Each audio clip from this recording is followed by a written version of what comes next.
네, 바쁜 아침 이것만은 꼭 알아야 된다. 여러분들께 엄선해서 뉴스를 대신 전해드리는 그런 시간입니다. 오늘도 이진아 기자와 함께하겠습니다. 어서 오십시오. 네, 안녕하세요. 네, 총선도 아닌데 이렇게 시끄러울 수가 있나요? 구청장 보궐선거에서 졌다고 해서 지금 여당 난리가 났는데 더 문제는 이거죠. 임명직 당직자들만 다 나가라. 그러니까 예컨대 가장 이 선거와 관련해서 책임이 많은 사람들은 사실은 대표라던가 뭐 사무총장이라든가 이런 사람들일 텐데 여당에서는 그거는 그냥 당원들이 임명해 준 사람이기 때문에 함부로 내보낼 수 없다. 이러면서 임명직 당직자가 모든 걸 책임지고 떠나라. 맞아 이랬어요. 그러고 나니까는 또 지금 난리가 났습니다. 네. 네, 어제 여당인 국민의힘이 서울 강서구청장 보궐선거 참패에 따른 후속 대처를 위해서 긴급 의원총회를 열었습니다. 김기현 대표의 책임론을 안팎으로 이어졌는데요. 그러나 여당은 지도부 교체보다 안정을 택했습니다. 이에 따라서 김 대표의 체제가 2기가 시작되는 것인데요. 김 대표를 중심으로 인재 영입 등 변화와 쇄신 방안을 조속히 마련하겠다고 밝혔고, 그러면서 김 대표는 다가올 총선에서 패배하면 정계 은퇴를 선언하겠다고 말을 하게 됐습니다. 다가올 총선에서 패배하면 정계 은퇴한다. 이게 뭐 좀 자신감이 있다는 뜻인지 아니면 어차피 은퇴해야 될 거 그 타임에 맞춰서 하겠다는 건지 정확하지 않네요. 지금 긴급의총도 사실은 하고 그랬었죠. 네, 어제 긴급으로 열린 의원총회가 오후 4시에 시작됐는데요.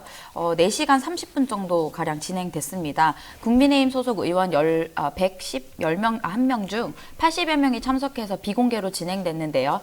이 자리에서 비윤계라고 불리는 20명 정도의 비주류 의원들이 김 대표의 사퇴를 요구했고, 나머지 의원들은 반대로 현재 체제를 이어가야 한다는 방침으로 의견을 모았습니다. 우선 당 혁신기구와 총선기획단을 출범시키고 인재영입위원회를 구성하기로 했습니다. 또 그러면서 정책 정당으로 민생 경제 회복과 사회적 약자 보호에도 당력을 집중하기로 했다고 밝혔습니다. 또 이제 전날에 총사퇴한 임명직 당직자들의 후속 인선은 수도권과 충청권 인사들을 전면 배치하기로 했습니다. 여기에는 이제 아무래도 국민의힘의 최우선 과제인 수도권과 중도층 표심을 잡기 위한 포석으로 풀이가 됩니다. 그러니까는 이철규 사무총장, 박성민 전략기획부총장, 박대출 정책위의장, 박수영 여의도연구원장, 배현진 조직부총장, 강대식 최고위원, 강민구, 유상범 수석대변인 등 이 사람들 전부 다 이제 그만두겠다 이런 얘기인데 특별히 뭐 달라지는 건 없을 것 같긴 하죠. 그리고 지금 안철수 의원은 선대위에서 고문을 맡았었나요? 네, 그랬던 걸로 알고 네, 있는데요. 그렇게 되면 그분 같은 경우는 나가야 될 필요는 없나 보죠? 자, 어쨌든 중요한 건 이겁니다. 이거 꼬리 자르기 아니냐? 이렇게 물어보니까 아니다. 이게 이제 요점인데, 친윤계랑 비윤계가 결과적으로는 앞으로 좀 한판 할 것 같다.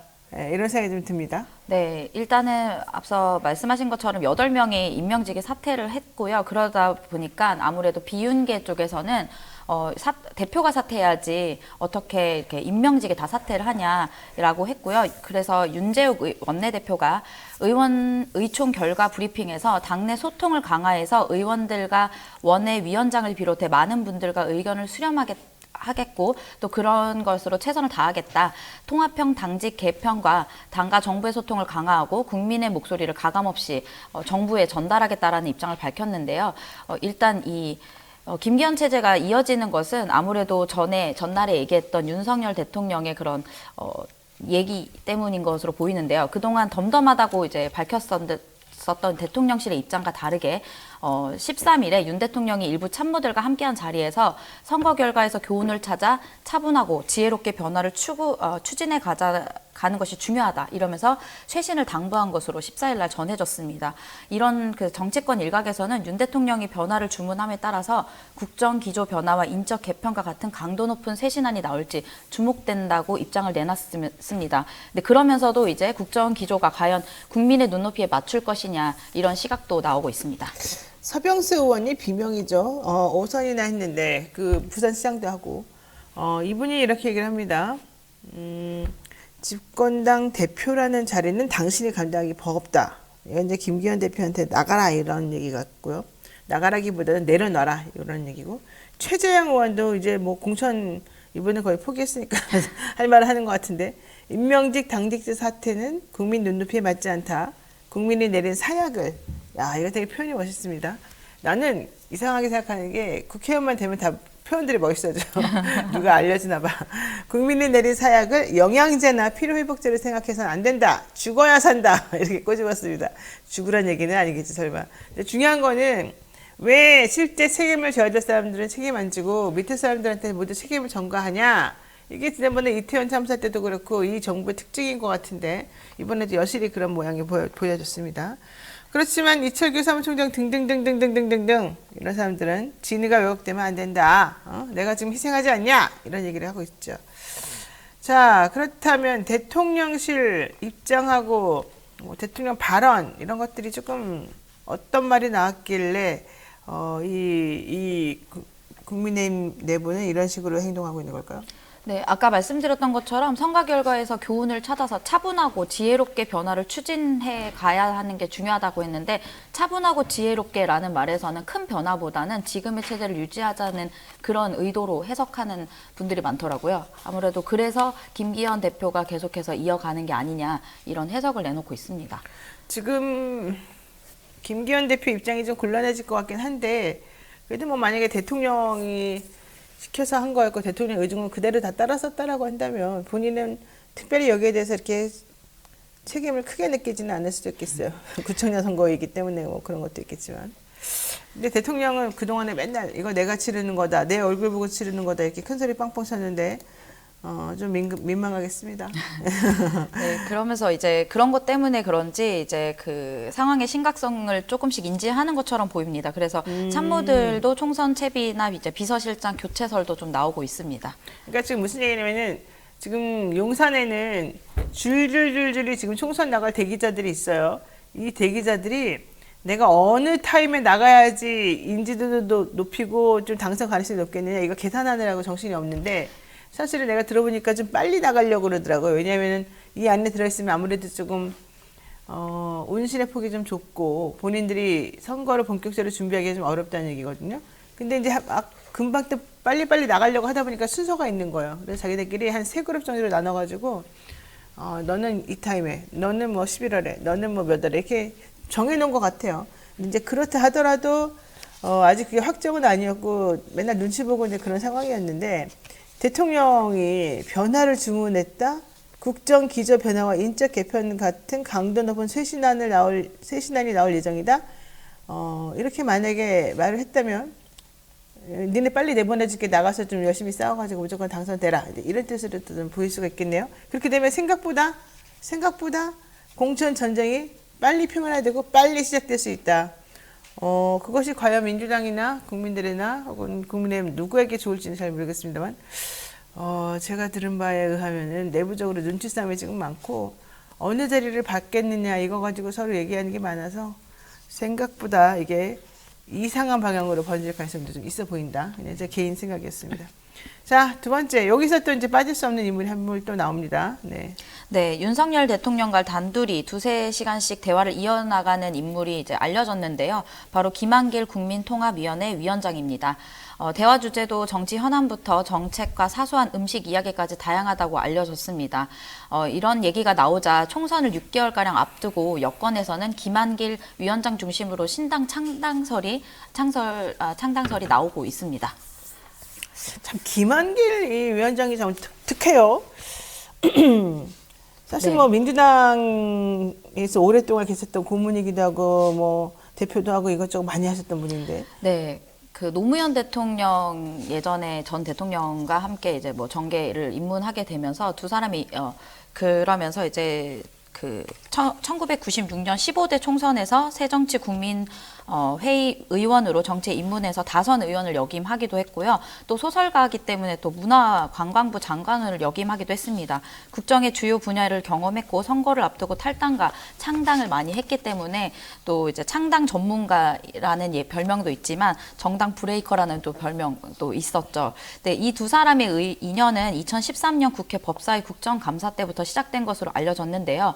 윤 대통령의 유명한 발언인 사람에 충성하지 않는다는 발언을 듣고서 이제 당시에 김한길 위원장 의원이 당시 윤석열 여주지청장에게 민주당 소속으로 국회의원 출마를 권유한 것으로 알려졌습니다. 지금 두 사람의 관계가 주목받는 것은 아까 말씀드렸던 것처럼 김 위원장이 예전에 창당과 창당과 그리고 탈당 이런 것들을 많이 하면서 관계가 좀 주목되면서 이제 신당 창당이 되는 것이 아니냐 이런 얘기가 나오기 때문입니다. 그러니까 당을 참 쉽게도 만들고 쉽게도 버리고 그러면서도 또 자기 살 길은 딱딱딱 잘 챙기고 아 대단해요. 사실은 저는 김한길 위원장의 이런 행보를 매우 좋아하진 않습니다만 이게 정치인가 이런 생각을 조금 하게 됩니다. 요즘에 제가 개인적으로는 정치인들의 이 그 순간순간의 선택 이런 것들하고 실제 뭐 드라마나 방송에 나오는 그런 이러한 정치 행태를 빗대서 우리가 비교해 볼 수 있는 그런 것들하고 조금 비교해 가지고 사람들이 정말 정치를 하기 위해서는 다른 사람들을 어떻게 움직이는지 시스템을 어떻게 바꿔나가는지 이런 거를 조금 연구를 한번 해보고 싶더라고요. 같이 할래요? 자, 근데 중요한 건 이거죠. 오늘 이 이슈의 핵심은 과연 김한길 위원장이 신당을 또 한번 창당할 수 있을 것인가. 이게 신당 창당설이 솔솔 나와요. 계속 윤 대통령 중심으로. 근데 돈이 많은 정당은 또 기득권 정당은 사실 신당을 창당하기 쉽지는 않지만 내부적으로 공천 안 준다 그러면 또 신당을 창당 안 할 수가 없죠. 근데 이 신당 창당이라고 하는 게 결과론적으로는 안정적으로 본인의 지분을 확보하는 방향으로 갈 테고 그렇게 되려면 제가 봤을 때 위성정당밖에 없거든요. 지금 현재.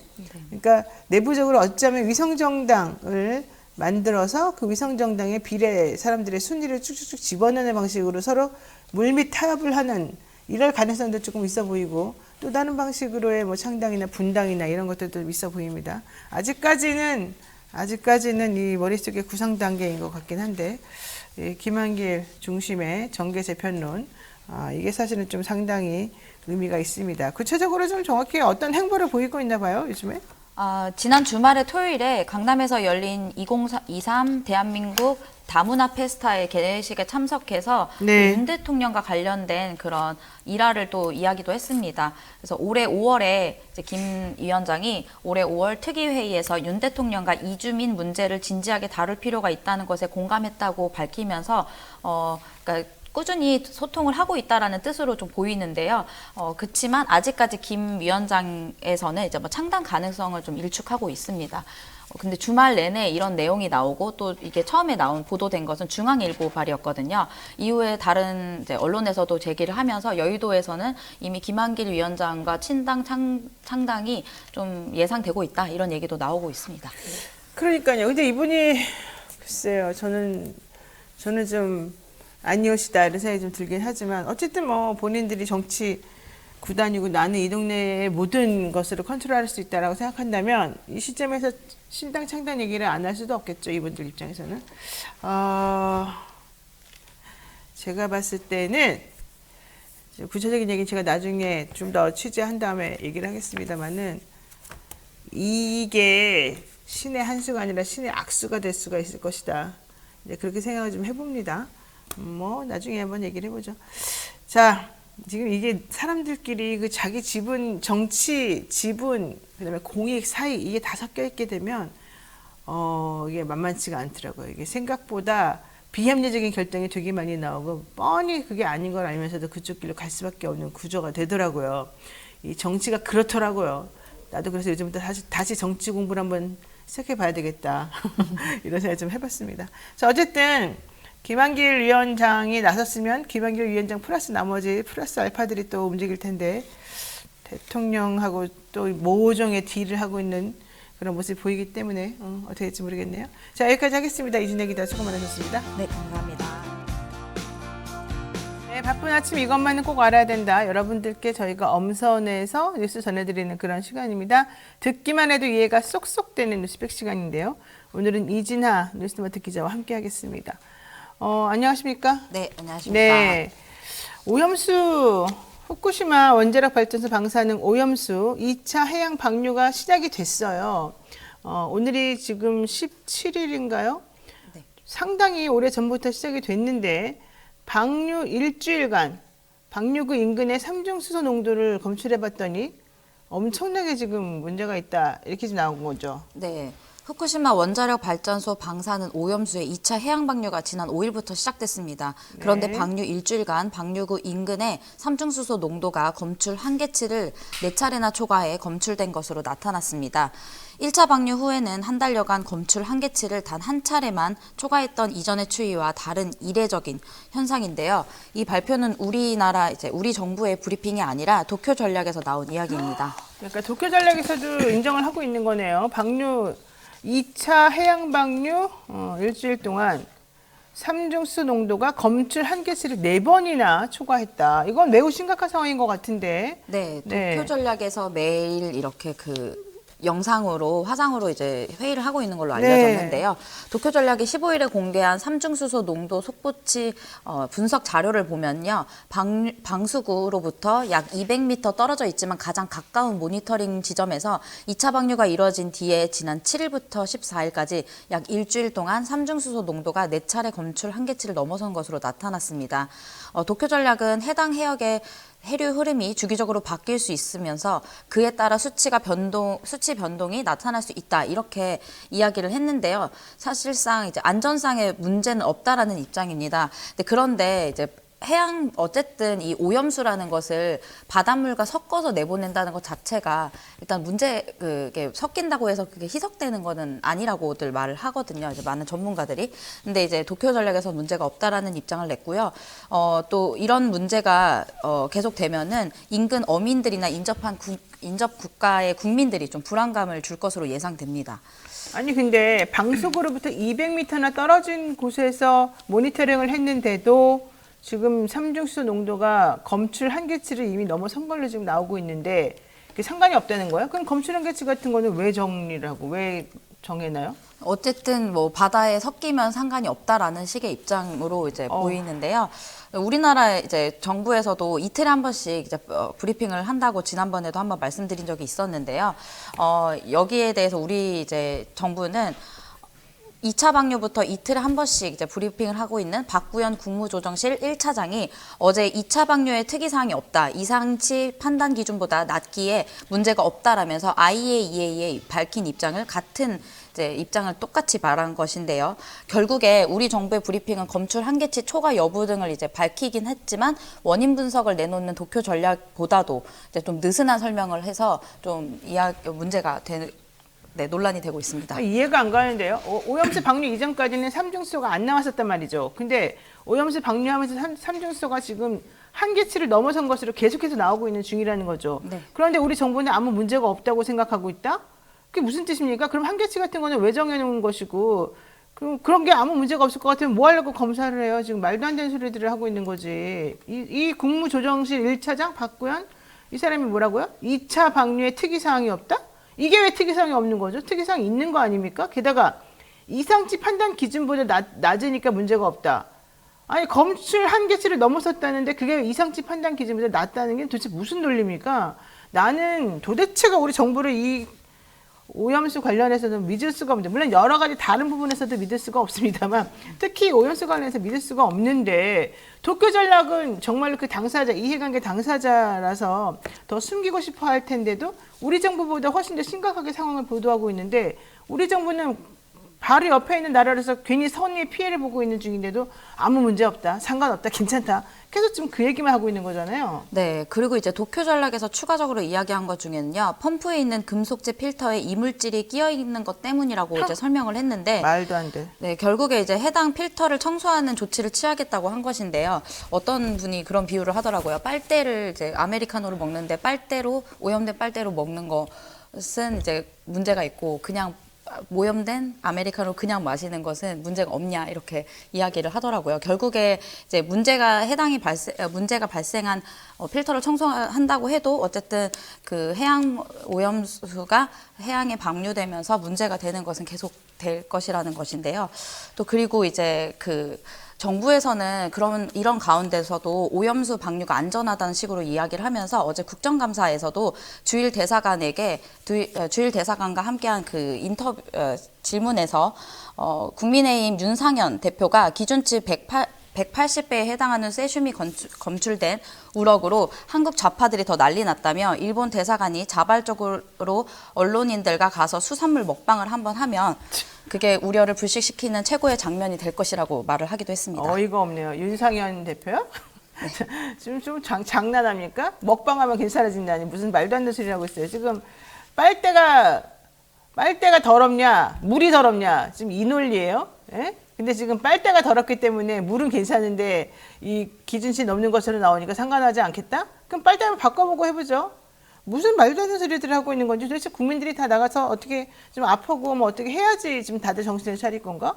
왜 이러는 건지 모르겠어요. 먹을 거나 몸에 들어가는 것과 관련해서는 정말 안전에 해야 됩니다. 이게 돌고 돌아서 먹이사슬을 통해 가지고 위까지 올라가게 되면 저기 밑에 있는 플랑크톤부터 시작해가지고 우리 사람에 이르기까지 어떠한 식으로 영향을 미칠지 정말 아무도 알 수가 없는 거예요. 그런데 기준치 벌써 지금 얼마나 됐다고 기준치가 벌써 네 번이나 네 차례나 기준치를 넘는 이상한 상황이 지금 발생하고 있는데 아무 문제 없다. 걱정하지 말아라. 필터가 더럽다는데 뭐가 문제냐. 이런 얘기나 지금 하고 있다는 겁니까? 도대체가 무슨 그리고 그 대안이 먹방입니까? 아니 지금 해양 오염수 때문에 기형아가 생길지도 모르는 이 상황에 이 온몸에 지금 축적이 될지도 모르는 이 상황에 먹방하면 괜찮아진다. 이런 말도 안 되는 발상은 도대체 어느 분이 하고 있는 겁니까? 도대체가. 아 나는 진짜 여당들은 왜 이렇게 먹방을 좋아하는지 모르겠어요. 여당 의원들은. 응? 그냥 먹방 유튜브를 하세요. 먹방 유튜브. 예? 요즘 유튜브 너나 나나 하고 본인들도 전부 다 무슨 이름 대고 TV 하는 거 제가 알고 있는데 자기 TV 가가지고 먹방 유튜브를 한번 해보세요. 예? 바로 그거 갔다가 바로 거음을 갔다가 그것도 또 뭐 조작을 했을지도 모르겠지만 도대체가 무슨 말도 안 되는 소리들 하는지 이해가 안 갑니다. 아, 자, 두 번째 이슈 보겠습니다. 오늘 또 국정감사 오늘 난리 날 수 있습니다.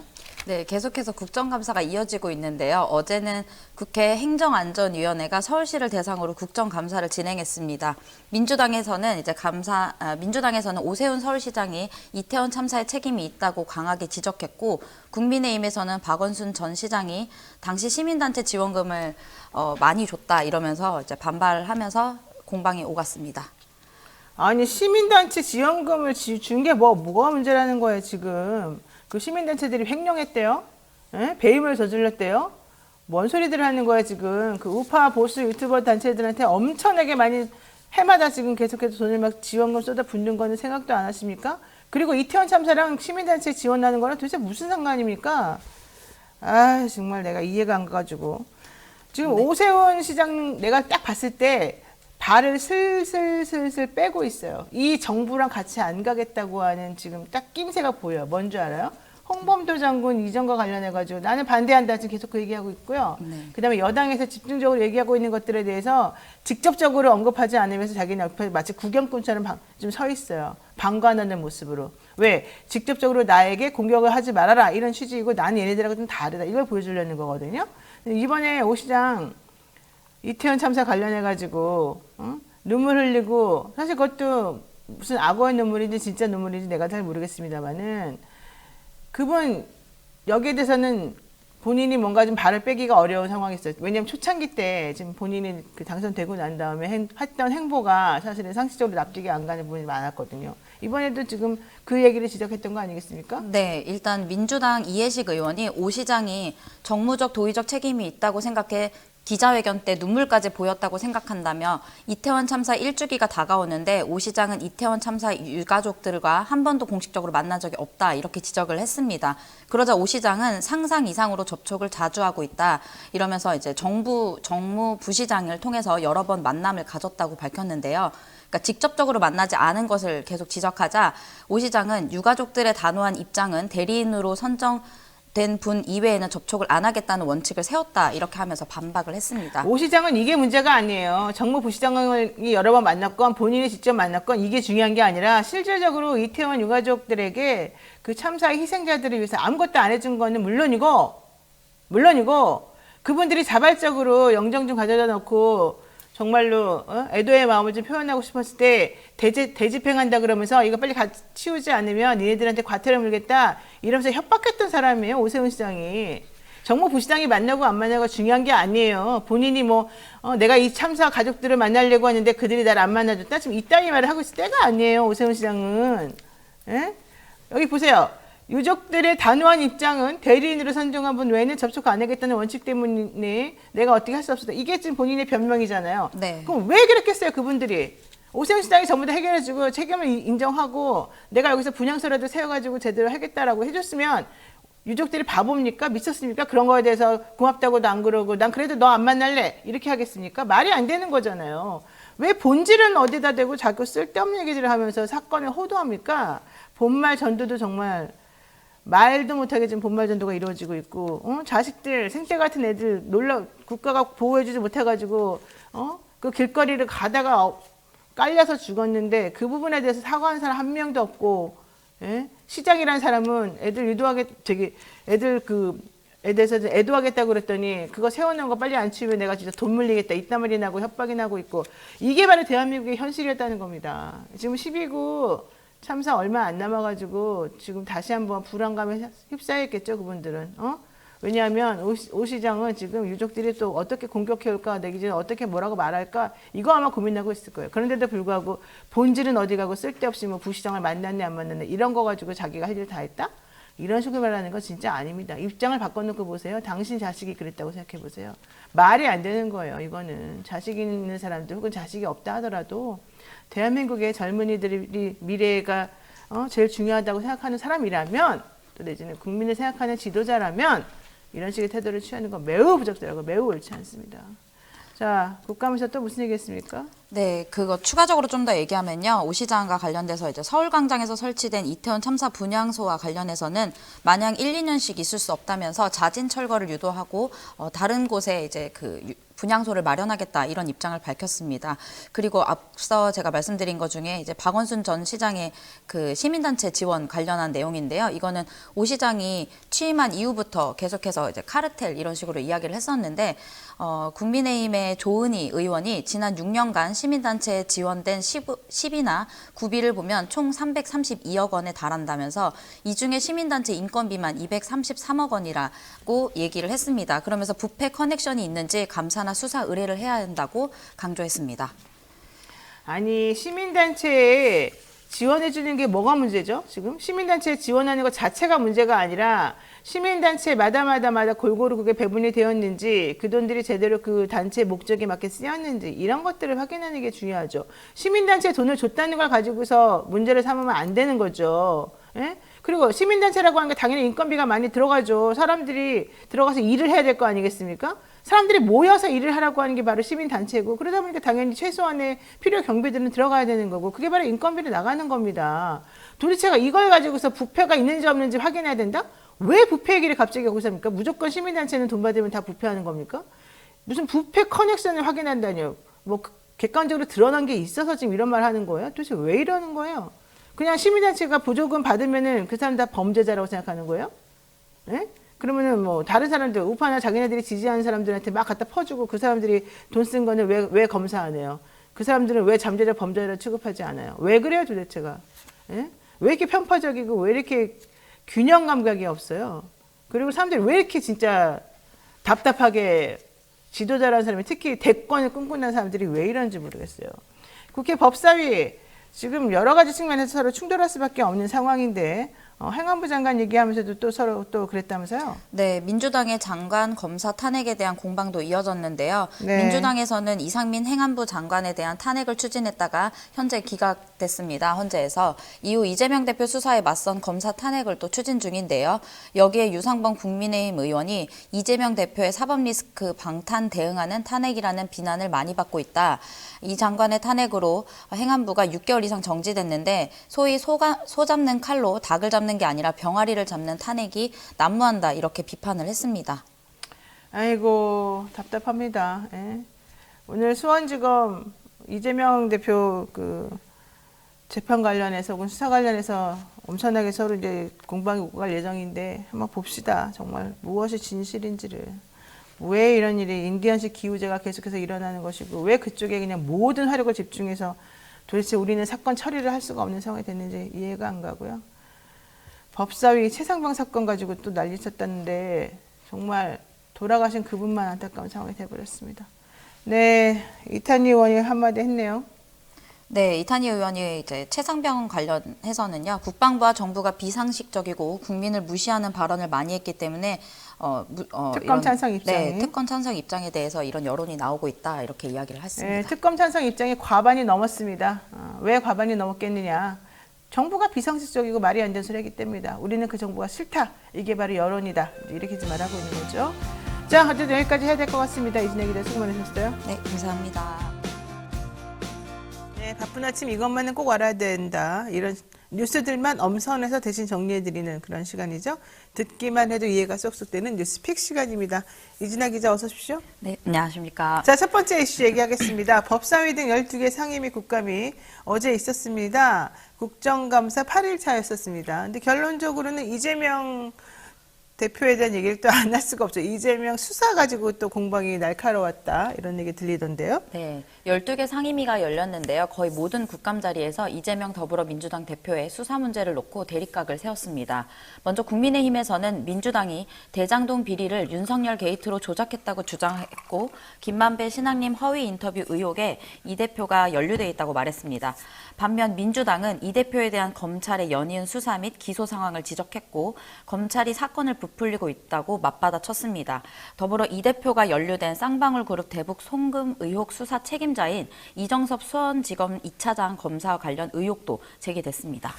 아, 그러니까요. 이게 되게 좀 점입가경 이렇게 생각할 수밖에 없는 부분이 있던데 일단 보죠. 김만배 신앙님 씨가 인터뷰를 하기 전에 뭐 자기네들 엄청 오랜만에 만났다고 얘기를 했었는데 알고 봤더니 아닌 것 같다. 김만배 씨가 전화번호를 바꿨는데 신앙님 씨는 김만배 씨의 부고를 보고서 연락을 하면서 이 인터뷰가 이루어졌다. 이제 이런 얘기 했거든요. 근데 그렇게 되면은 김만배 씨가 전화번호 바꿨는데 그 부고 전화번호는 옛날 번호여서 이게 안 맞는다, 거짓말이다. 이게 이제 검찰 측 주장인 것 같고, 이거를 국민의힘에서도 그렇게 주장하고 있고, 특히 김만배 씨가 그 부산저축은행의 몸통이라고 혹은 내지는 뭐 아주 중요한 사람이라고 생각하는 그 조 씨한테 미리 말을 했다면서요. 윤석열 대통령 커피 얘기 내가 하겠다, 양해하라, 뭐 이렇게.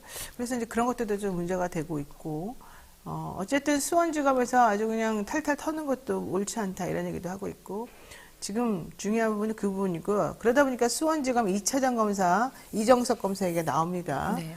처가 식구들 뭐 조회를 원래 했다는 둥 뭐 했다는 둥 지금 사건들이 많이 있던데 이렇게 공권력이 개인적인 사적인 이익을 위해서 자기 마음대로 쓰이게 되면 이게 바로 문제인 거고 이게 바로 직권남용이 될 수 있는 거예요. 항상 말하지만 특활비 가지고 난리치던 검찰 자기네들은 특활비 제대로 썼습니까? 남한테는 그렇게 날카로운 잣달 들이대면서 자기네들은 그냥 맨날 봐주고 이게 말이 안 되는 거였거든요.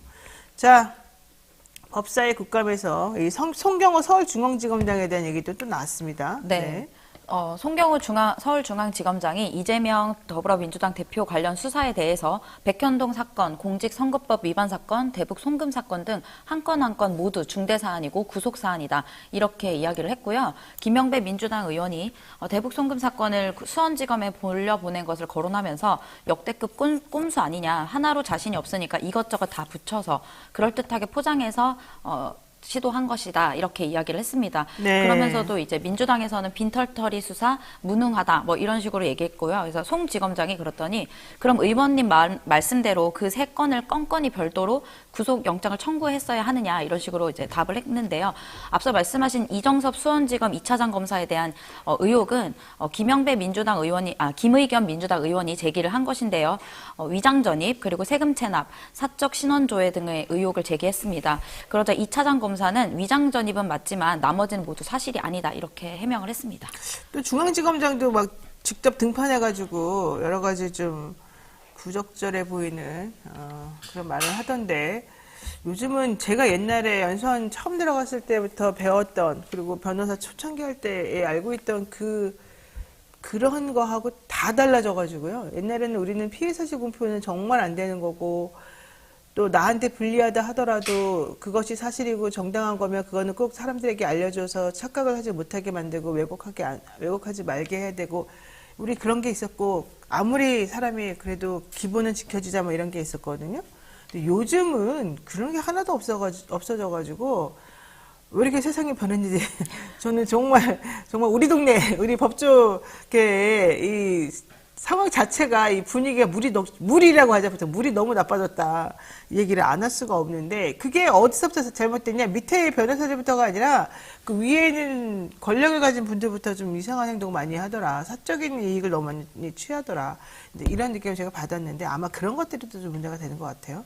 자, 행안위에서도 또 얘기가 나왔죠. 네, 행안위에서도 경기도 국정감사를 진행했는데요. 이재명 민주당 대표 도지사 시절 의혹 및 정책을 놓고 공방을 벌였습니다.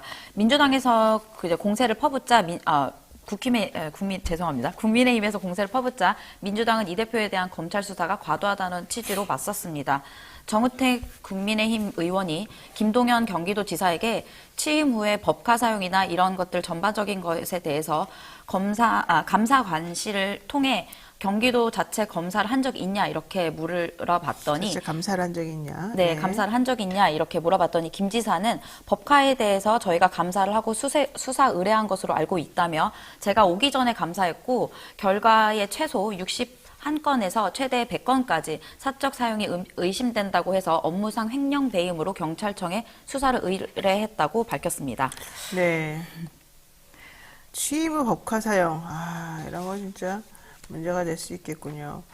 그리고 이재명 대표가 직접 또 검찰 주장에 대해서 반박하는 것도 있었다면서요? 네, 어제 이제 대장동 위례 신도시 개발 특혜 의혹과 그리고 성남 FC 후원금 의혹 두 번째 재판이 열렸습니다. 이재명 민주당 대표는 33분에 걸쳐서 검찰이 주장한 자신의 혐의에 대해서 조목조목 반박을 했는데요. 이 대표의 그런 공소 사실 같은 거를 이제 검찰이 오전과 오후에 이어서 총 3시간 동안 이야기를 했고요. 이 대표는 여기에 대해서 검찰이 이제 민간업자의 발생 이익을 환수하지 않았다 이런 지적에 대해서는 그렇게 하는 것이 사회주의 국가이며 소위 말하는 공산주의라고 강도 높게 비판을 했습니다. 그게 바로 공산주의다, 공산국가다, 사회주의 국가다. 검찰이 니네가 지금 사회주의 혹은 공산주의 체제에서 도구로 사용되고 있다는 걸 스스로 알고 있느냐? 이게 요점이겠죠. 대통령 얘기도 한번 해봅시다. 윤 대통령 선거 패배 후에 여당 지도부를 만나서 또 자유연대, 헌법같이 이런 걸 주장했다는데 무슨 내용이죠? 네, 일단 윤석열 대통령이 어제 이제 대통령 직속 국민통합위원회와 국민의힘 지도부를 만나서 만찬 회동을 가졌습니다. 이 자리에서 윤 대통령은 헌법이야말로 국민통합의 기제다. 국민통합위가 헌법 가치 실현을 위해 힘써달라고 이제 당부한 것으로 알려졌습니다. 이날 회동에는 이제 보궐선거 참패 후에 국민의힘 내년 총선에 대한 위기감이 고조된 가운데 윤 대통령이 공식 석상에서 국민의힘 김기현 대표와 윤재옥 원내대표 등 여당 지도부들을 처음 만난 자리여서 눈길을 좀 끌었습니다. 어쨌든 여당 지도부들이나 여당 사람들은 자주 만나고 계시고 특히 당과 정의 소통을 아주 잘해야 된다 이렇게 또 주문까지 하셔서 대통령이 아직까지 그 당 적을 버리지 못하고 오로지 국민의힘 당 사람들만 바라보고 지금 정치하는 거 아니냐는 비판을 제가 하겠습니다. 제가. 그 비판 여러분들이 많이 했지만 콧방귀도 안 끼시는 것 같아서 제가 다시 한번 말씀드리겠습니다. 대통령은 대한민국 전체의 대통령이지 국민의힘 당만의 대통령은 아닌데 맨날 국민의힘 사람들만 만나고 편한 사람들만 얘기하고 껄끄러운 얘기는 듣기 싫어하고 선거에 졌을 때에도 약간 이체이탈 해가지고 이거 내 거 아닌 것 같은데 얘네가 좀 잘못한 것 같은데 그래도 얘 한 명을 살려줄 테니까 나머지 니네들이 책임져 꼬리 자르게 하고 이런 태도 매우 옳지 않다 이 얘기 좀 분명히 말씀드리고요. 청와대 영빈관에서 만찬 열면서 사람들 잔뜩 모아놓고 또 뭔가 행보하신다는 얘기가 있어서 이런 것들도 역시 좀 문제 아니겠냐 생각이 듭니다. 네. 어제 이제 김한길 국민통합위원장과 민간정보위원 등 한 90여 명이 참석을 했거든요. 이제 이 자리에서 윤 대통령이 국제관계에서 일관되게 자유, 인권, 보편적 가치를 이야기해 왔는데 국민통합위원회에서는 대통령의 헌법 가치를 실현하는 곳이라면서 함께 통합을 해야 된다 이런 이야기를 했고요. 국민의힘 관계자는 여기에 대해서 당의 정책 수립과 이행 과정에서 통합위의 의견을 적극 반영하도록 참고하겠다고 밝혔습니다. 그리고 또 이제 임명직이 지난번에 다 사퇴를 하지 않았습니까? 그래서 새롭게 이제 임명된 당직자가 유이동 정책위의장과 이만희 사무총장 등도 함께 참석을 했습니다. 네, 제가 좀 말을 세게 했더니 김대호님께서 노변에게 지금 필요한 건 면책 특권이다. 그러게요. 저도 여기 앉아서 말하면 좀 면책해지는 그런 거 하면 제가 더 시원하게 얘기를 할 수 있을 텐데 좀 그날이 언제 올지 기다려 봐야 될 것 같고요. 어쨌든 중요한 건 대통령은 자기를 지지하는 그 소수 몇 명을 바라보고 가면 안 된다. 우리 어제 뉴스마토에서 말했지만 29.5% 나왔잖아요, 지지도. 그러시면 안 되죠, 대통령인데. 자, 다시 한번 촉구를 드리고요. 아마 근데 그럼에도 불구하고 대통령은 내가 옳다. 내가 지금까지 한 방향대로 잘 됐다. 이번에 강서구청장 선거는 선거 자체가 별로 이렇게 중요한 선거도 아니었고 프라임에 잘못 들어가가지고 우리 결론이 이렇게 나왔을 뿐 총선에서는 우리가 승리한다. 이제 이 생각을 가지고 있다고 제가 알고 있어요. 네, 과연 그렇게 될까? 안 될 거라고 생각하지만 보겠습니다. 자, 오늘 여기까지 해야 될 것 같습니다. 이진아 기자 수고 많으셨어요. 네, 감사합니다. 네, 바쁜 아침 이것만은 꼭 알아야 된다. 여러분들께 엄선해서 정리된 뉴스를 전달해드리는 그런 시간입니다. 듣기만 해도 이해가 쏙쏙 되는 뉴스픽 시간인데요. 오늘은 이진아 기자와 함께하겠습니다. 어서 오십시오. 네, 안녕하십니까. 어제 하루 종일 이슈가 되었던 사람이 있습니다. 네, 김혜경 법카 제보자, 이른바 공익 제보자로 인정을 받았다라는 얘기 있는데요. 이분이 기자회견을 했습니다. 국회 소통관에서. 네. 뭡니까? 지난 대선 과정에서 더불어민주당 이재명 대표의 부인 김혜경 씨의 법인카드 유용 의혹이 불거졌었는데요. 현재 검찰에서 수사를 벌이고 있습니다. 당시 공익 제보자였던 경기도청 소속의 공무원이 어제 처음으로 이름과 얼굴을 공개하면서 국회에서 기자회견을 열었는데요. 이 제보자는 자신의 이름을 밝히면서 6분간 이 대표의 아내인 김혜경 씨에게 갑질을 당했다고 주장하기도 했습니다. 그러니까 이 사람은 계속 처음부터 주장했던 내용이 내가 일하려고 공무원 했나? 이제 이런 취지로 계속 얘기를 하면서 어제 화를 냈죠. 아니, 왜 이재명 대표는 나를 증인으로 채택하는데 그렇게 반대하냐? 민주당 왜 그러냐? 이런 얘기까지 했는데 사실 이제 너무 지나치게 그렇게 하다 보니까 이 사람의 저의가 뭐냐? 사실 순수하게 그냥 공익제보자라면 그와 관련해서 법카 사용 내기가 나왔고 또 기소도 됐고 관련자들이 지금 재판도 받았고 이렇게 되면은 소기의 목적을 달성한 거 아니었어요? 근데 왜 이렇게까지 난리를 치는 거죠? 난리 죄송합니다. 네, 일단 영상 준비되어 있는데요. 영상 먼저 보시고 이야기를 좀 더 나눠보겠습니다. 네, 알겠습니다. 국민의 피와 땀이 묻어있는 혈세를 죄책감 없이 자신의 돈인 것처럼 사적으로 이용하고 절대 권력자로서 국민의 세금으로 공무를 수행하게 되어 있는 공무원을 하인처럼 보는 분이 국민의 고충을 헤아리며 어루만져주고 민생을 생각하는 정치인이라 할 수 있겠습니까? 네, 국민의 피와 땀이 묻어있는 혈세를 죄책감 없이 사적으로 사용하고 절대 권력자로서 공무원을 하인처럼 부린 사람이 민생을 생각하는 정치인이 될 수 있겠느냐? 내가 두렵지만 용기를 냈다. 조명현 씨, 이른바 네. 조명현 씨의 기자회견이었는데 이제 이러다 보니까 이 사람 사주받았다.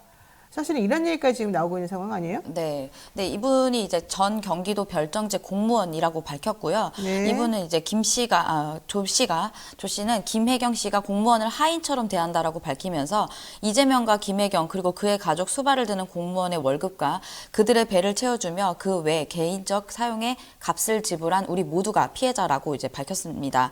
근데 이 자리에서 제가 영상에는 준비하지 못했지만 그 장혜원 국민의힘 최고위원이 함께 나왔거든요.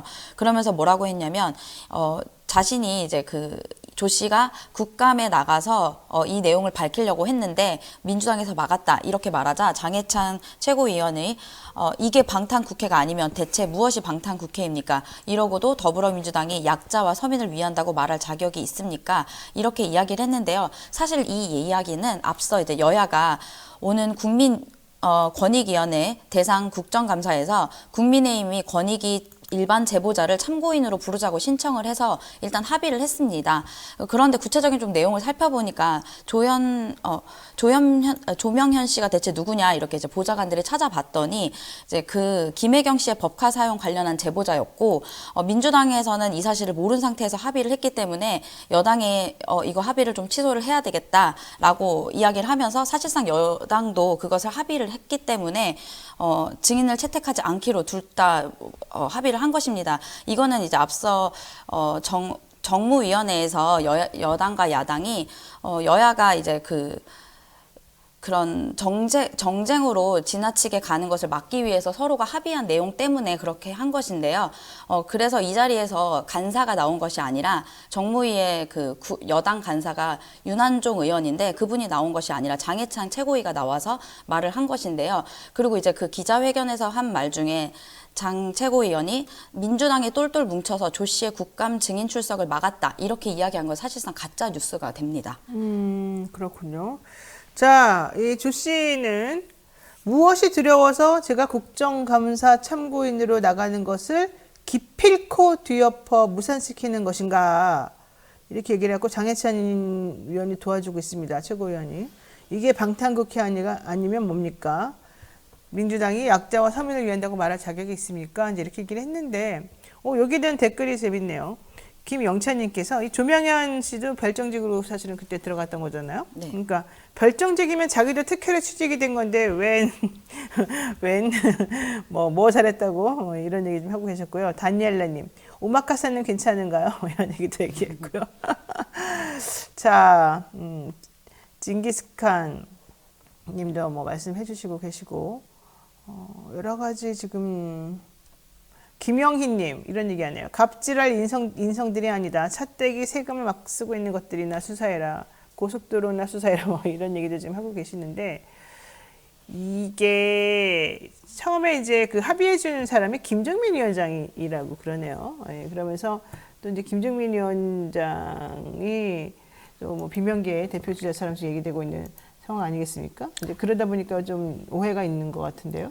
그런 내용도 있는데요. 원래 정무위 간사가 일단 증인 채택은 서로 이제 합의를 하는 것이거든요. 그래서 네. 여당 간사에서는 윤한홍 의원이고 야당에서는 김종민 의원인데 서로 일단은 그 내용을 몰랐다고 합니다. 그 제보자가 누군지. 근데 이런 일이 국회 안에서는 사실상 자주 있는 일이고, 그래서 이제 그 인물에 대해서 찾는 것은 이제 보좌관들이 대체로 이제 찾아보다가 이분은 좀 정쟁의 우려가 있다 이렇게 해서 의원한테 전달을 했고, 이 간사끼리 다시 한번 합의를 한 것입니다. 네. 자, 항상 타이밍이 묘합니다. 세금 도둑들은 검찰에 많던데요. 이렇게 말씀하시는 김대호님 계시고, 제임스 리님, 장희찬 최고위원은 말도 함부로 하고 가짜뉴스를 퍼뜨리는 장본인 아닌가요? 이런 얘기도 하고 있습니다. 김명찬님, 김종민 위원장 아니고 간사다 말씀하셨습니다. 맞습니다. 간사이고요. 원희룡 장관 법카 그리고 검찰 특활비, 대통령이 부인과 함께 쓰고 다니는 돈, 이런 거는 왜 조사 안 하나요? 꽁이님도 그렇게 말씀하셨는데, 자, 민주당 의원들 화났습니다. 성명서를 지금 냈어요? 네, 민주당에서는 이날 정무위 소속 의원들이 성명을 내고 여야 합의로 진행되는 국정감사 절차 진행을 두고 마치 한쪽이 일방적으로 제보자의 국정감사 출석을 방해한 것처럼 여론을 호도하는 행위에 강한 유감을 표한다고 이렇게 반박을 했습니다. 그러면서 참고인 채택 과정과 관련해서 국민의힘에서는 해당 제보자를 권익위의 업무 처리 미흡에 따른 피해 호소인이라며 실제 신문 요지와 의도적으로 감춰서 제출을 했다라고 비판을 했습니다. 그러면서 이제 이런 내용에 대해서 이제 정쟁을 유발한 국민의힘의 이의를 제기했는데요. 국민의힘의 행안위 소속 정우택 의원이 그럼에도 불구하고 이달 26일 열리는 행안위 종합감사에서 조 씨를 다시 참고인으로 추가 신청할 방침이라고 밝혔습니다. 참고인의 실체가 알려지면서 민주당은 참고인에 관한 의도적인 정보 제공 회피로 정쟁을 유발한 국민의힘의 이의를 제기했으며, 여당도 이를 인정해 자발적으로 참고인 신청을 철회한 것이다. 국감을 여당 스스로 정치적 공세의 장으로 삼는 우를 범하지 않기 바란다. 이렇게 말했고요. 참고인, 증인, 채택이 안 됐다고 해서 이렇게 별도로 본인이 국회의원도 아닌데 소통관을 빌려가지고까지 이렇게 뭐라 그러나요? 뭐 양심선언도 아니고 지금 한참 지난 얘기잖아요. 이걸 지금 해야 되는 이유가 정확히 뭔지는 잘 모르겠어요. 자, 또 두 번째 얘기도 한번 해보죠. 네. 두 번째 이야기는 윤석열 대통령이 어제 이종석 헌법재판관을 헌법재판소장 후보자로 지명했습니다. 헌법재판소장은 국회 인사청문회와 임명 동의 표결을 거쳐야 임명할 수 있는데요. 이 후보자는 서울대 법대 출신으로 윤 대통령과 79학번 동기라고 알려졌습니다. 그래서 이제 민주당은 또 지인이냐 이러면서 비판을 했고요. 청문회에서도 대통령과 특수 관계가 이제 쟁점이 될 것으로 좀 보입니다. 그러니까요. 대통령의 인사는 항상 자기 주변에 있는 사람들이네요. 좀이라도 인연이 있으면은 일단 한 자리씩은 꼭 챙겨주는 그런 스타일인 것 같은데, 이중석 헌법재판관은 뭐 엘리트 법관으로 그동안 알려져 왔었고요. 이분이 아마 2018년도에 헌법재판소 재판관으로 임명이 될 당시에 그 당시 자유한국당 추천으로 올라간 것으로 지금 알고 있습니다. 그러면서 또 친구 논란, 뭐 맨날 친구 논란, 지인 논란, 뭐 빠져나갈 수가 없는데 79학번 동기라 그러면 또 자기네끼리 되게 친했을 수 있겠죠. 여기에 대해서 대통령실은 뭐라고 하나요? 네, 김대기 대통령 비서실장은 이날 서울 용산 대통령실 브리핑을 열고 실력과 인품을 가진 명망 있는 법조인으로 법원 최일선에서 법치주의 실현에 기여해 왔다면서 지명 사실을 밝혔습니다. 김 실장은 헌법재판소를 이끌면서 확고한 헌법 수호 의지, 따뜻한 인권 보호 정신을 동시에 실현하고 복잡한 이해관계를 조정, 통합하는 역할을 빈틈없이 잘하시라 믿는다라고 했는데요. 그러면서 이제 민주당의 지인 이런 논란에 대해서는 후보자를 찾는 것이 쉽지 않다면서 그렇게 가까운 사이는 아니다 이렇게 이야기를 했습니다. 또 그러면서 동기라고 오히려 불이익을 받는 것이 정말 더 불이익이 아니냐 이런 식으로 덧붙였습니다. 사실 그럴 수도 있겠긴 하군요. 이균용 후보자, 대법원장 후보자 한 경우도 친구의 친구다 이래가지고 좀 문제가 됐었긴 했는데, 아시다시피 법조인들이 지금 되게 이 풀이 좁아가지고 다 한 달이 건너면 다 알아가지고 본인 친구들인 경우가 사실은 서울대 사람들 특히 많고 고대 사람들 많고 연대 사람들 많고 그러거든요. 뭐 대통령 비서실장이나 대통령실 입장에서 보자면 좀 억울하다 이렇게 말할 수도 있겠습니다만은 후보자를 찾는 게 쉽지 않다. 그렇게 가까운 사이는 아니다. 동기라고 오히려 불이익을 받으면 안 된다. 네, 이 말은 그 말 자체로는 또 타당한 말처럼 들립니다. 이제 문제는 사실은 인물 찾기가 어렵다 이 말도 좀 이해가 되지만. 이분의 이제 성향이라고 좀 볼 수 있습니다. 네. 이상민 탄핵 사건 주심했었을 때 검수완박할 때 검사의 손을 들어줬죠, 검찰에. 네, 맞습니다. 이분은 아까 앞서 말씀하신 것처럼 2018년 10월에 자유한국당, 그러니까 국민의힘 전신인 그 당에서 추천목으로 임기 6년의 헌법재판관에 임명된 이 후보자입니다. 이분은 윤 대통령과는 대학 시절부터 인연을 이어오면 44년의 인연이 되는데요. 1989년 법관으로 임명된 후에 서울고등법원 수석 부장판사, 수원지방법원 지방법원장, 법원행정사법 정책 담당관 등을 지냈고요. 또 그리고 이상민 행안부 탄핵 심사 사건에서 주심을 맡았기도 했습니다. 또 이 밖에도 2019년에 4월 낙태죄 헌법소원에서 소수 의견의 합헌 의견을 냈고. 합헌 의견을 냈고요. 올해 3월 검찰 수사권 박탈 법안에 대해서는 검사의 헌법상 권한을 침해했다는 소수 의견을 내면서 법무부와 검찰의 손을 들어줬습니다. 더 중요한 건 그거죠. 네. 기업 회생 사건에서 기업들 편 엄청 들어준 거. 네, 맞습니다. 2012년도 서울중앙지법 파산수석 부장판사로 재직하던 시절에는 STX그룹의 굵직한 기업의 회생 사건을 맡으면서 단기간에 회생 절차의 졸업을 유도하는 패스트트랙을 처음 도입하기도 했습니다. 보면은 사실은 제가 알고 있습니다만 이분 되게 보수적이에요. 엄청 보수적이고 소신이 있어요. 보수적인 쪽으로 소신이 있어요. 그리고 항상 법무부, 검찰 권력 편이에요. 그래서 헌법재판소장으로 가기에는 좀 부적절해 보인다는 게 많은 사람들의 의견이었습니다. 재벌 친화적이고, 이게 뭐 저의 그냥 짧은 식견으로 제가 이렇게 주장하는 거일 수도 있겠습니다. 그분에게 또 물어보면 아니다라고 얘기할 수도 있겠습니다만은, 이제 오랫동안 법조에서 그분이 해온 말이나 성품 혹은 내지는 판결의 내용 이런 것들을 살펴보면 이제 대강 알 수 있죠. 항상 약자 편보다는 권력 편, 항상 기득권을 위한 판결, 뭐 이제 이런 걸 좀 많이 내었던 것으로 지금 제가 알고 있고, 그건 이균영 후보자하고 똑같아요. 그래서 대통령이 이제 임명하는 뭐 친구든 친구가 아니든 그게 중요한 게 아니라 그 유유상종이라고 그래야 되나요? 그 중심에 있는 분들은 항상 같은 성향을 좀 보이더라. 이게 제가 조금 우려하는 바였고, 더 중요한 건 이제 임명돼봤자 11개월이다 이거가 있습니다. 이게 2018년도에 이분이 임명이 됐었기 때문에 네. 이번에 임명이 된다 그래도 1년도 안 남은 거잖아요. 네, 맞습니다. 이 후보자가 신임 현재 소장으로 임명되면요, 헌법재판관 임기 만료인 내년 10월까지만 소장직을 수행할 수 있는 게 정치권과 법조계의 중론입니다.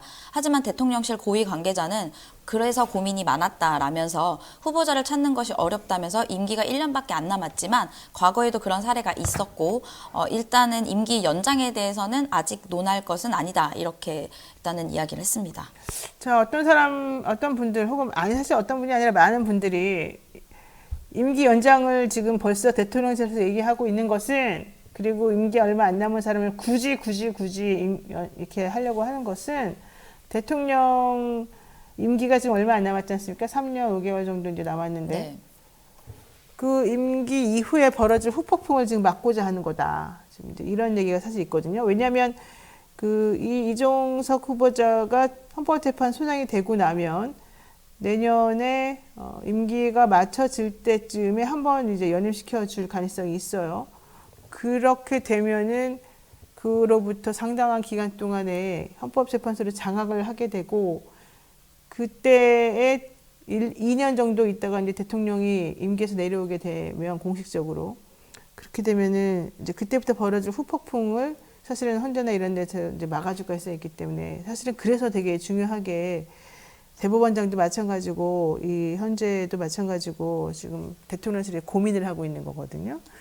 물론 여러분 아시다시피 지난번 대법원장도 민주당이 사실 막았지 않습니까? 헌법재판소장도 민주당이 막을 수 있죠. 네, 그렇습니다. 앞서 말씀드린 것처럼 임명 동의 표결을 거쳐야 되기 때문에 그 장관직들처럼 그동안 대통령이 임명을 할 수 없는 부분이기도 합니다. 그렇죠. 네, 그리고 또 이제 이런 내용은 이제 뭐 보수 매체에서도 많이 나오더라고요. 그래서 임기에 대해서 얘기가 많이 나왔는데 조선일보에서는 그런 내용을 임기가 고민되는 거에서 연장을 하면 되지 않냐라는 그런 사설도 나온 적이 있어가지고 네, 그런 얘기가 많이 돌고 있고요. 또 이런 것에 대해서 야당에서는 박성준 민주당 대변인이 기자회견을 열고서 아무리 친분이나 인연을 인사 기준으로 삼아왔다고 하지만 해도 너무한다라고 지적하면서요. 공사 구분이 되지 않느냐, 민주당은 철저히 검증할 것이라고 했습니다.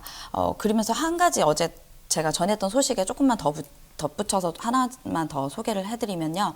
어제 이제 그 국민통합위원회가 함께 이제 윤석열 대통령이 90여 명의 그 전 현직 장관들과 그리고 국민의힘 당 사역을 함께 이제 모여서 이제 이야기를 하지 않았습니까? 네. 네, 근데 이 자리에서 처음으로 반성이란 단어가 나왔는데요. 네. 네, 김은혜 홍보수석 비서관이 어제 오후에 이념을 강조하던 대통령이 어제 국민은 늘 무조건 옳다, 어떤 비판에도 변명을 해선 안 된다면서 이야기를 했고요. 저와 내각이 돌이켜보고 반성하겠다고 말을 했습니다. 그래서 사실상 처음으로 반성이란 말을 언급해서 좀 주목을 받았습니다. 언론에서는 좀 이 내용을 가지고 강서구청장 보궐선거의 패배에 대한 그런 반성이 아니냐 이렇게 해석을 하기도 하는데요. 그러면서 이제 어쨌든 김 수석은 민생을 잘하기 위해서 이념을 꺼낸 것인데 이념은 충분히 그동안 이제 부각됐으니 이제 민생에 집중해야 한다고 대통령이 말을 했다고 전했습니다. 근데 사실 이제 이념 부각을 멈추라 이렇게 이야기를 했는데 사실 2달이 되기 전인 이제 2달도 안 된 그 8월 28일 날 국민의힘 연찬회에서 대통령께서는 나라를 제대로 이끌고 갈 수 있는 것은 철학은 이념이다 이렇게 강조를 했던 것과 상당히 배치되는 부분이라서 또 많은 또 이야기가 나오고 있습니다. 그러니까 17일 날 청와대 영빈관에서 김한길 국민통합위원장 등등등등 해서 90명을 데리고 같이 만찬을 했습니다. 만찬하면서 이 국민통합위원회의 활동과 정책 제안들이 나에게 많은 통찰을 줬다. 이것들이 얼마나 정책 집행으로 이어졌는지는 저와 내각이 돌이켜보고 반성하겠다고 밝혔어요. 자, 그러면 이 맥락을 살펴보게 되면 국민에게 미안하다, 내가 반성하겠다, 잘못했다 이게 아니라 국민통합위원회의 활동과 정책 제안들이 있었는데 그것이 제대로 지켜졌는지 확인해보겠다 이 뜻이거든요. 근데 많은 언론사에서는 반성한다라고 대통령이 말했다고 기뻐가지고 막 호들갑을 떨었단 말이에요. 저는 이것도 가짜뉴스라고 생각해요. 그거 아니잖아요. 내용을 잘 읽어보면 뭐 도대체 독해력이 안 됩니까? 국어 공부를 다들 못하는 거예요? 내가 보기에는 명확한 메시지인데 본인이 국민에게 잘못했다. 내가 그동안 정책 뭐 이런 걸 잘못했다. 이 의정활동이라고 하면 안 되죠. 대통령으로서 활동을 잘못했다. 이런 얘기가 아니에요. 그래서 반성한다는 얘기가 아니라 국민통합위원회에서 내놓은 제안들이 제대로 이루어졌는지를 확인해 보겠다라는 의미의 반성인 것이지, 대통령이 처음으로 내가 진짜 미안하다, 국민들에게 사과한다, 이런 식으로 지금 얘기된 게 아닌데도 오히려 국민들을 잘못 이해하게끔 자꾸 호도하는 게 바로 언론의 역할이 아니었나 좀 생각이 들어서 매우 이상하다고 생각하고요. 첨언을 그냥 하다 보면 소사이어티 게임이라고 하는 이런 예능 프로그램이 있어요. TVN에서 하는. 네. 그 소사이어티 게임이 2016년하고 2017년하고 이제 같이 이루어졌는데 1시즌하고 2시즌이 있는데 그 1시즌, 2시즌의 핵심은 민주주의적인 집단, 녹동이라고 하는 집단이요. 민주주의적인 집단과 마동이라고 하는 이 원형마을, 여기는 되게 좀 독재국가적인 집단이요. 집단을 두 개로 나눠 놓고 그냥 랜덤하게 넣는 거예요. 그러니까 그 사람들의 성향과 상관없이 넣는데, 문제는 이 마동이라고 하는 곳의 리더, 그 당시에 나왔던 리더가 양상국이라고 하는 개그맨이 이제 자기가 리더가 돼가지고 막 여러 가지 활동을 펼치면서 독재적인 행동을 정말 많이 해요. 사람들 보내고, 난 니네들 너무 사랑한다, 또 이렇게도 하고, 뭐 돈도 배분해주고, 여러 가지 권력을 많이 이제 휘두르다가, 이 사람에게 반란을 선포하는 사람들 때문에 자꾸 이제 쫓겨나는 그런 모습이 하나가 나오고, 녹동이라고 하는 마을은 민주주의적인 방식으로 지도가 이루어지고 사람들이 살아간다는 걸 보여주면서 매일매일 리더를 투표에서 바꾸거든요. 근데 매일매일 투표에서 바꾼다 하더라도 사람에는 계속 연임이 되기도 하고, 또 내부적으로 정치가 계속 이루어지는 거야. 양쪽 다 정치가 많이 이루어지는데, 이제 그런 활동들을 이제 보여주는 그런 예능이 있어요. 한번 여러분들 그거 한번 보시고, 우리 대통령의 통치 스타일이 과연 어느 쪽인지 한번 보세요. 그래서 대통령이 뭐 처음으로 반성한다 했지만, 그 반성이라고 하는 말의 대상은 사실은 우리가 생각하는 그런 게 아니었다는 게 첫 번째 얘기고, 두 번째로는 국민은 늘 옳다라고 그 말하는 그것이 정말 대통령이 우리들이 원하는 방식으로 말하고 있는 것인가? 나는 항상 말 따로 행동 따로 하시는 건 아닌가 걱정이 돼서 여러분들도 한번 그런 방송 보시면서 좀 얘기하면 좋겠고, 그 소사이어티 게임이 2시즌까지 나왔거든요. 혹시 봤어요? 아니요, 저는 아직 보지 못했습니다. 거기에 정치인들이 대거 나와요. 김광진 전 민주당 국회의원도 나오고, 이준석 대표도 나오고.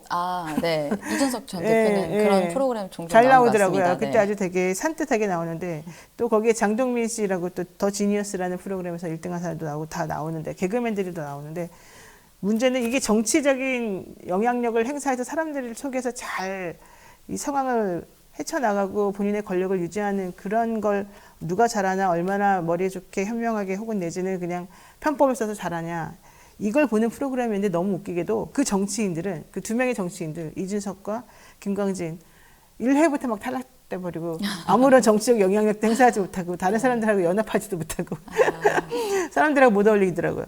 그래서 그런 걸 보면서, 야, 이 정치력을 발휘해야 될 정치인들이 가가지고 1회, 2회 만에 다 떨어지는 도대체 저거는 뭐냐. 네, 그걸 보면서 우리 대통령 생각을 내가 진짜 많이 했어요. 여러분들 혹시 여력되면 한번 보시도록 하세요. 네, 자, 여기까지 해야 될 것 같습니다. 이진아 기자, 오늘 수고 많으셨습니다. 네, 감사합니다.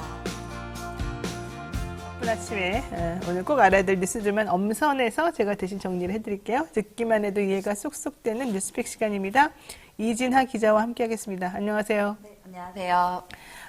우리 대통령님 반성합니다. 미안합니다. 바뀌겠습니다. 갑자기 태도가 좀 바뀌었어요. 역시 네. 선거 지고 나니까 다음 총선이 만약에 없었으면 또 안 그럴 텐데 선거도 졌고 다음 총선도 있고, 그러니까 우리 대통령님께서 또 심기일전하여 그동안의 소통 부족까지 미안하다고 지금 싸잡아서 반성하고 있습니다. 네. 자, 이 얘기 한번 들어볼까요? 네, 강서구청장 선거 패배 후에 윤석열 대통령이 연일 민생과 소통을 강조하고 있는데요. 어제는 참모들을 향해 현장 소통을 강조하면서 나부터 어려운 국민들의 민생 현장을 더 파고들겠다. 비서실장부터 수석, 비서관 그리고 행정관까지 모든 참모도 책상에만 앉아있지 말고 국민들의 민생 현장에 파고들어 살아있는 생생한 목소리를 직접 들으라, 이렇게 강조한 것으로 김은혜 홍보수석이 전했습니다. 네, 강서구청장 선거 패배 후에 김은혜 수석의 또 이제 목소리도 나오고 대통령 얘기도 나오고 있습니다. 나부터 어려운 국민들의 민생 현장을 더 파고들겠다. 비서실장부터 수석, 비서관 그리고 행정관까지 모든 참모도 책상에만 앉아있지 말고 민생 현장에 파고들어 살아있는 생생한 목소리를 직접 들어라. 그랬는데 대통령 다음에 사우디 가지 않습니까? 네, 그거는 21일 날 내일 갑니다. 21일에 하면서 200명 규모의 사절단을 그냥 다 대동하고서 간다는 거 아닙니까? 네, 맞습니다. 본인이 직접 민생 현장을 파고들겠다면서 갑자기 또 외국으로 나가버리는 건 뭐예요? 예? 민생 현장에 가셔야죠. 민생 네. 현장에 가기 싫으시면 국내에서 좀 돈을 덜 쓰시는 방향으로 뭔가 해보지. 지금 해외 사절단을 데리고 너무 많이 왔다 갔다 하셔가지고 예산이요. 너무 많이 소요가 됐대요. 근데 갔다 와가지고 성과가 뭡니까? 예? 우리가 이렇게 돈을 막 무리해서라도 들이면서 외국을 가는 거는 어떤 성과 때문이거든요. 난 대통령 다녀와가지고 지금까지 우리에게 뭐 특별히 좋은 성과가 있었는지 그냥 쌀데기 없는 MOU 이런 거 말고 제대로 된 성과가 있었는지 우리나라가 뭐 하나라도 얻어온 게 있는지 너무 궁금해요. 왜 민생을 파고드신다고 하면서 반성한다고 하시면서 또 그 말 하자마자 곧바로 또 외국 가시는 겁니까? 외국 가서 뭐 하실 겁니까? 아이 진짜 너무하지 않아요? 대통령님한테 한번 좀 물어봐 주시면 좋겠는데. 어쨌든 중요한 건 사우디에 가 있는 우리나라 교포들의 목소리를 들어보겠다.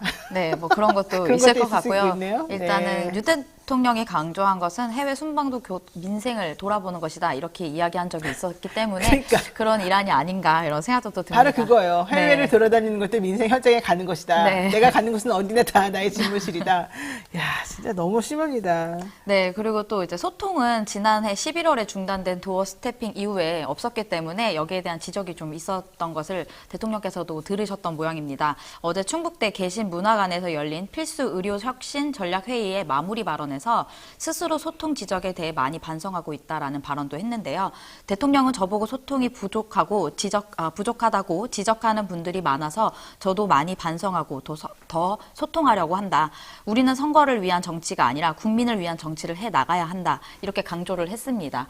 그래서 이제 이거에 관련돼서는 이제 요즘 보수 매체들도 좀 논조가 많이 바뀌고 있습니다. 그래서 그러기 위해서 소통을 하려면 도어 스태핑을 다시 시작해라. 뭐 이렇게 이야기도 하고 있는데요.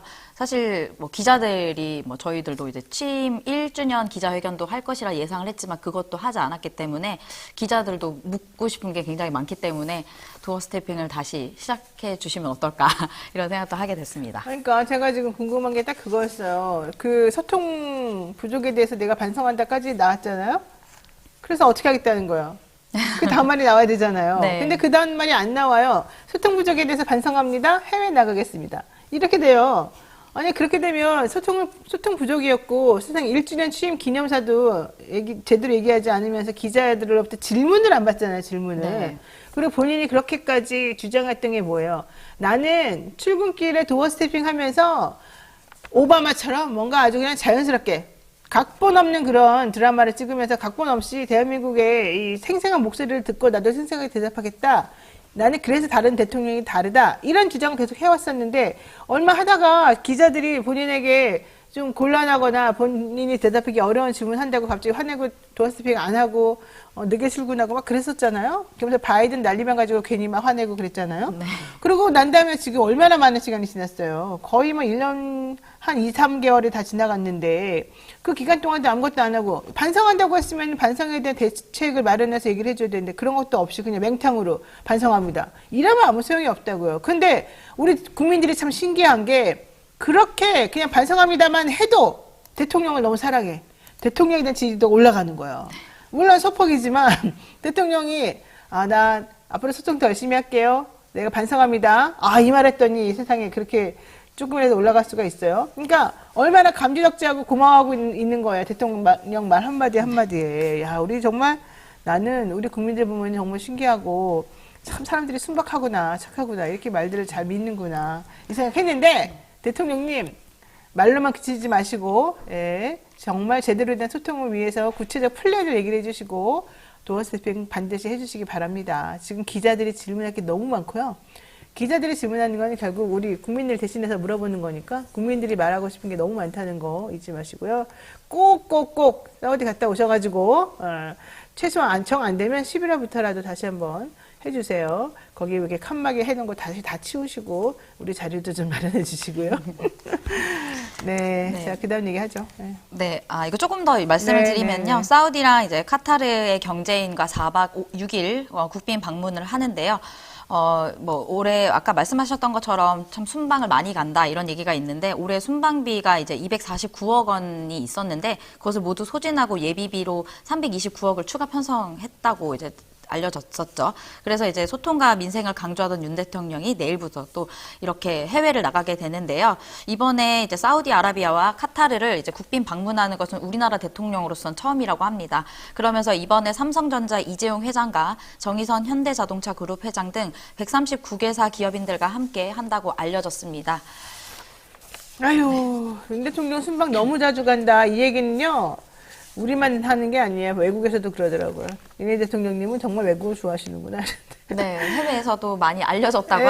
하는데요. 제가 그래서 특히 어제 그 부인 얘기를 엄청나게 하더라고요. 네, 항상 부인께서 같이 가시는데 여사님께서 그 어제 사진 뉴스, 대통령실의 사진 뉴스를 좀 보고 제가 한 133페이지 분량이었는데 좀 그 기준으로 찾아봤더니 올해는 2월을 제외하고 모든 달에 이제 해외 순방을 나가셨고요.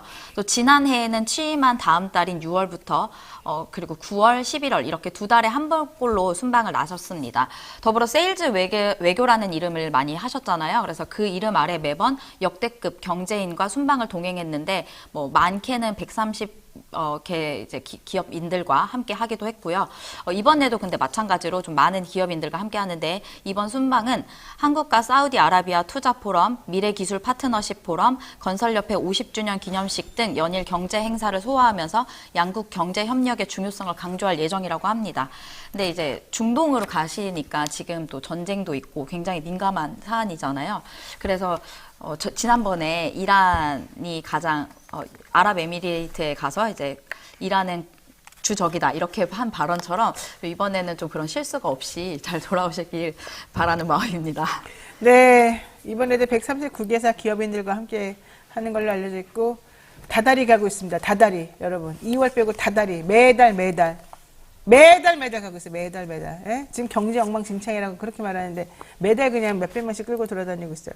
게다가 작년에도 취임하자마자 6월부터 시작해가지고 두 달에 한 번씩 갔다 오시고 그래서 성과를 말씀해 달라고요. 성과가 궁금하다고요. 돈도 너무 많이 쓰시고 너무 많은 기업인들을 데리고 다니시고 너무 성과가 없고 국민들은 정말 도탄에 빠져 있고요. 소통하시려면은 우리들의 목소리를 들어주세요. 제 얘기를 들어주세요. 화내지 마시고.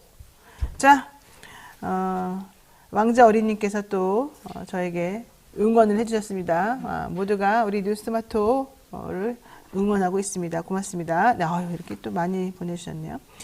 자, 그리고 제가 좀 전에 베이비박스 후원 얘기를 하니까 우리 서영님께서도 우리 딸 9월 달에 면사무소에 출생신고를 했는데 세상에 올해 1호랍니다. 올해 1호. 9월 달에 아기가 태어났다고 면사무소에 신고를 했는데 그 아이가 그 마을에서 그 면사무소에서 태어났다라고 신고된 최초의 아이였다. 올해. 세상에. 소멸국가라는 게 정말 느껴졌습니다. 이런 말씀하셨는데 정말 그렇군요. 너무너무 큰일입니다. 대통령님 그런데 신경을 좀 더 써주시고요. 해외 순방 성과가 있을지 모르겠는데 그러지 않으면 조금 자제하시는 게 어떨까 생각이 듭니다. 자, 두 번째 이슈 보겠습니다. 네, 정부가 2025년도 입시에 반영하는 것을 목표로 의대 정원을 확대하겠다고 밝혔었는데요. 다만 구체적인 증원 규모는 제시하지 않았습니다. 그런데 어제 이와 관련해서 교육부와 복지부에서는 구체적인 논의가 이뤄지지 않은 상태에서 발언을 각각 해서 혼란이 있었습니다. 먼저 어제 이주호 사회부총리 겸 교육부 장관이 대학 학과 선택 없이 자율전공 학부로 입학한 학생들이 3학년이 되면 의과대학에 진학도 허용하는 방안을 검토 중이라고 뉴시스 머니투데이와 단독 인터뷰를 통해서 밝혔는데요. 이 장관은 의대 정원 규모가 결정되면 비수도권과 소규모 의대를 우선해서 배분하고 수도권 의대도 배제하지 않겠다라고 이제 말을 했습니다. 의대 정원 배분 기준을 맡게 될 교육부 장관의 이제 공식 석상에서의 이야기라서 굉장히 많은 이목이 쏠렸는데요. 근데 이제 복지부는 어제 낸 보도자료에서는 정반대 이야기를 해서 네, 논란이 좀 됐습니다. 자, 그러니까 어제 이런 얘기가 있었습니다. 어제 이주호 사회부총리 겸 교육부 장관이 처음부터 전공을 정하지 않고 일단 자율전공 학부로 전공이 없는 자율전공 학부로 학생들을 입학시킨 다음에 이들이 3학년이 되면 그때 가서 의대에 진학할 수 있도록 한번 해보겠다. 네, 이런 얘기를 지금 냈어요. 왜냐하면 이게 안 그러면 의대생들이 의대로 들어오는 정원이 처음부터 딱 정해져 있으니까 본인들 너무 싫다 이러면서 또 반발할 거를 우려해서 조삼모사식으로 좀 꼼수를 부리는 건데 어쨌든 이런 얘기를 하면서 학생들이 자기에게 또 어느 게 맞는지를 들어가 봐서 공부하다 보면 알 테니까 일단은 그냥 다 들어오게 한 다음에 그 안에서 다시 정리하겠습니다. 라고 했고 비수도권 소규모 의대를 중심으로 해서 의료 시스템에 미치지 않는 혹은 의사들이 가고 싶어하지 않는 것을 중심으로 만들어 보겠다라고 이제 얘기를 했었습니다. 그런데 교육부 장관의 발언과 복지부에서 의견이 달랐다는 거예요. 네, 어떻게 달라요, 복지부는? 네, 복지부에서는 일단 현재 의대 교육 시스템에서 예과 2년이랑 그다음 본과 4년 이렇게 운영 중인데요. 복지부에서는 이것을 통합교과 6년으로 바꾸겠다고 했습니다. 그래서 이와 함께 복지부는 지금 전국 17개 국립대병원을 관리하는 부처가 교육부인데 이걸 복지부로 이관하겠다고 이제 밝혔습니다. 이렇게 참모들의 발언이 대통령실과 달랐던 것은 이번이 처음이 아니라서 저번에 이제 위에서 제가 앞서 말씀드린 것처럼 소통을 강조하겠다라는 대통령의 논조와 좀 다르지 않냐 이런 비판이 나오고 있고요. 그리고 어제 저녁에 대통령실에서 이례적으로 교육부 장관의 언급한 자율전공 입학 후 일부 의대 진학 허용은 정부에서 전혀 검토하지 않았고 그럴 계획도 없다. 불필요한 언급으로 혼란을 이야기한 교육부를 질책했다. 이렇게 말을 했습니다. 대통령은 복지부 장관을 더 좋아하나 보네요.